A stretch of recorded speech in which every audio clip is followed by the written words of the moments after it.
Hey, what's up going on once again, ladies and gentlemen, fanboys and fangirls, otakus, and nikikomoris out there, Nintendo, Sony Free 2011, aka Mania Wolverine, guys in wrestling, interest, naturals, and channel, on Twitter and Instagram, of course, right here, as always.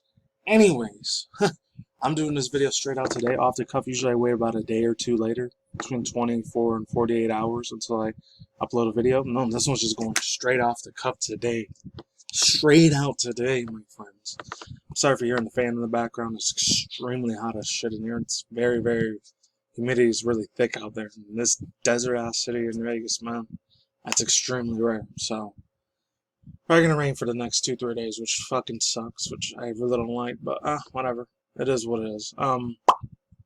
Hey, at least I'm not sick with no alcoholic sickness drink, aka C virus. But anyways, like I said, to me, that's just fucking 5G shit and contrails that are getting people sick. It's no such thing as the other thing. Anyways, in my opinion, it says Google makes Stadia free for anyone with a Gmail address.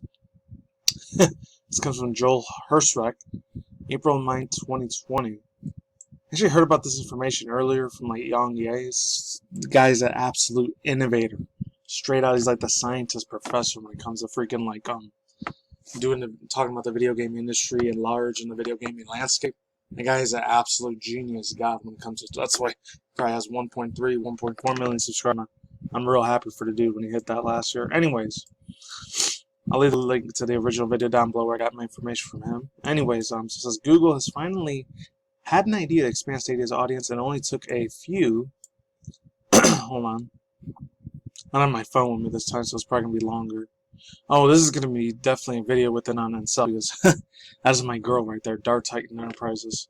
She talked about Project Melody not too long ago. So, there is that. I'm glad she finally passed 20,000 subs. Shout out to my girl, absolute awesome chick right there, man. Seriously. It only took a worldwide pandemic for. I'm surprised she doesn't have 1 million subscribers. Worldwide, alcohol drink. For the company to realize there might be a better way to reach potential customers. A recent company blog post states video games can be a valuable way to socialize with friends and family while you're stuck at home. So we're giving gamers in 14 countries access free to Stadia Pro for 2 months. This is starting today and rolling over in the next 48 hours. You can read our review on Stadia by our colleague Brian Whitman here. The link's down below if you want to check that shit out. How it works and how you get it. First of all, the offer is free to anyone with a Gmail address, which is just to say it's free to anyone who can figure out how to make up a name to burner your email accounts and never otherwise use them. The 9 games you'll need to access, you get free access to are, I think Grid is the only one that had like, I was only partnered with Google Stadia as their like original game. Everything else is different. It's like from the original PS3, PS4, the Wii U, and the Switch, and then the Xbox One and One X. Those are from like other consoles. So there's that, Destiny 2, Guilt, SteamWorld Dig 2, SteamWorld Quest, Hand of Gilgamesh or Gilgamesh. I don't know. Serious Sam Collection, Splitting, and Thumper. I've heard of a few of these before. I never heard of Guilt or Thumper or. What is this one? I know what Steam is because I used to play a lot of old school Killing Floor 1 and 2 at that time. A lot of older Binding of Isaac, a lot of like older like Portal 2 and TF2 shit in there at the time in the early 2010s. It's like played 8.5 years ago the last time I played. It's been a long ass time. So I'm real rusty on that shit, but I've been playing a lot of other indie games ever since I'm there. It also goes on to say it's a 2-month trial of Stadia Pro, which means you'll get access to free games offered within the service. Other titles have been purchased at a full price. Stadia Pro is normally $10 per month, but normally nobody will be charged for the next 2 months. Existing customers have received it for 2 months free. Will receive the 2 months free. You also you also don't need a Chromecast or any other hardware for Google. Does this make Stadia a good investment? To me, this shit's dead. It's been dead since like January, in my opinion. I think ever since November last year when it was released to the public, or December, it's been a shithole freaking consoles. It's really fucking bad. You might be able to play on other different devices, but man, it is bad. Not in a good way either. No, the average lifetime in Google servers is based on 200 products. That's my overall thoughts, using opinions, and I'm going straight to the next one. Very super important shit for Resident Evil fans. Based on 200 products and services, the company has killed it for about 4 years. Google has made absolute no guarantees about Stadia's longevity, and I will not recommend Stadia as a paid service to anyone or anything until it's either sufficiently successful that Google would be downright stupid to kill it, or Google just started making written minimal services guarantees. That's been my consistent opinion since Stadia launch. It remains my opinion today. It's probably talking about the author, news writer that wrote this article from the Stream Tech. I've never heard of these guys before. So I guess the 720 nowadays is like fucking 240p now, and the 4K 8K is like the 1020 1800p. Obviously, if you don't care about games, retaining access to games you previously played, you may feel disappointed about the value proposition, but the prospect of playing the full price games is that I probably lose access when Google Stadia hasn't made enough money instantly. Kills my interest in playing these services. Trying Stadia, on the other hand, seems pretty reasonable. Yet, yes, Google's hoping that these 9 games will persuade you to sign up for their services, which they're garbage as fuck. I never played it myself. I don't plan on it anytime soon. They're probably just gonna drop the ball on this shit. They weren't ready for only cloud gaming. A lot of people have been pushing that shit, just like Good Spawn Wave, Review Tech USA, and all those other dudes. Dreamcast guy, I think, too. I've heard of cloud gaming for a long time. I wasn't a PC gamer first. I was always a console handheld gamer first before I was PC. That wasn't until years later, 2009. At that time, it was like 11 years ago. But at that time, it was still new for me. Anyways, let's move on. First, your local ISP delivery game streaming service is acceptable from frame rates in the first place. If it can't, no streaming gaming service is going to be worthy of your time and money, regardless of what do you think of the underlying product. Second, do you want to buy the games from the stores with longer histories or better track records?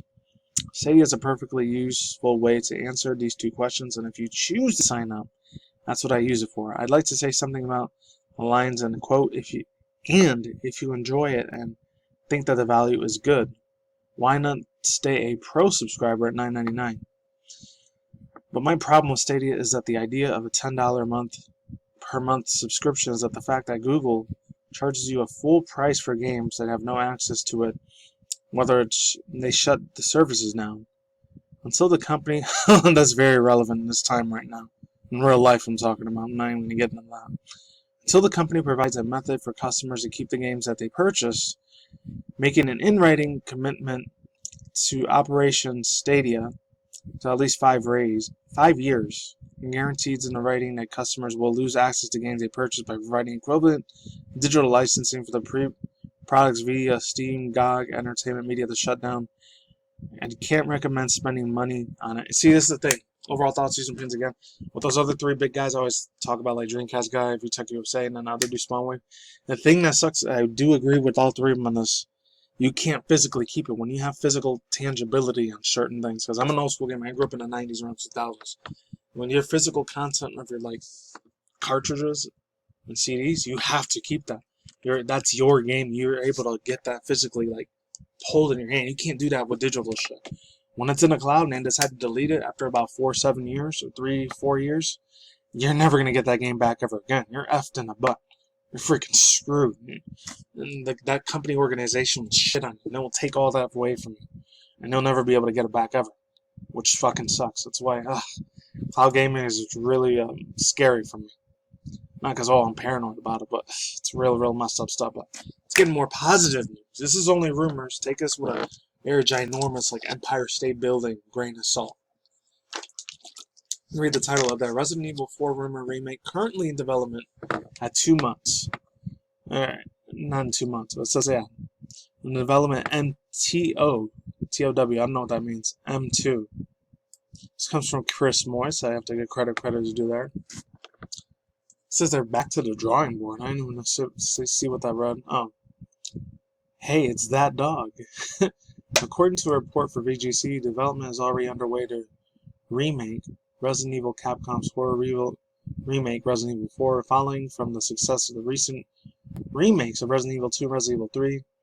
The new project is supposedly in development at M2 Studios with a scheduled release for 2022. It's probably going to be 2023, 2024. I don't know. M2 founded last year Platinum Games former president Tatsuya Minami. Hopefully I didn't butcher the crap out of it. I apologize if I did. No offense to any of my Japanese people that are watching me right now. Provided support in the recent release of Resident Evil 3, but as expected to be leading the charge of Resident Evil 4, Shinji Mikami. Co-creator of the franchise, is reportedly not working on the project, but has given its blessings and offering informal advice on the game's direction. Originally, released for the GameCube 2005. I didn't get to play that. I rented it in Blockbuster back in the day. I only beat half the game, which sucked. But oh god, the game was so good. I really wish I would have been able to beat the whole thing. Resident Evil 4 is a redefined zombie popping series, famously telling players to forget everything that they know about survival horror, and it tells the story of the government agent Leon Kennedy. Thought he was a police officer, not a government agent, who travels to a grim countryside in the village of Spain on a mission to rescue the president's daughter, Ashley Graham, kidnapped by a bizarre doomsday call. I'm not even gonna say that because I might get my freaking video taken down if I say that. No, I'm in the truth or alternative media movement, but it sucks. I don't believe in any bullshit QAnon crap, no. With the new over-the-shoulder viewpoint, claustrophobia, and intense combat and cinematic boss battles, Resident Evil 4 would reinvent Capcom's beloved franchise, offering a gameplay style that the franchise would adopt for many years afterwards. Resident Evil 4 would eventually be ported and released again, time and time again on multiple platforms, and still considering to be one of the greatest video games ever made of all time. Maybe top 20, not the best. One of the greatest games, well, one of the best games, in my opinion. The Resident Evil universe is currently awash with whisper stories. These new Resident Evil 4 remakes, rumors, will come hot in the heels of last week's story about Resident Evil 8, which, according to the insider Dust Golem, is returning for first-person gameplay and will see the light of day sometime in 2021. That's weird. We said 2022. I don't know what they were thinking about that shit. Well, whatever. The overall thoughts, views, and opinions. Oh god, if there's a remake to this shit. Oh, I'm pre-ordering the fuck out of this game. Just like I did with... Oh my god. I know I did it with Splatoon 2, even though granted I didn't have the Switch at the time, which I do now. I've had it for about 6 months already. And that would be a blessing in the sky, especially in this desperate time. So we really need to get remakes going on ASAP, man. Capcom, please get your blessing to make this shit happen. Please. It's nostalgia for me. This was like 14, 15 at the time that came out. Anyways, that's all I gotta say for now. I'm out of here. Links down below, and I'm done. Peace out once again, ladies and gentlemen, bros, women, fanboys, and fangirls, as always. Tacos and Kikomoris out there. We'll see you when I see you guys a day or good night, wherever in the universe out there. Stay tuned for more future content, including reaction videos, segments on video gaming industry news, anime manga news, internet news, and that's it. Take it easy. Peace out, my sauerkraut. Ladies and bye. See you on the flip side. Take it easy. Use a shitload of hand sanitizer.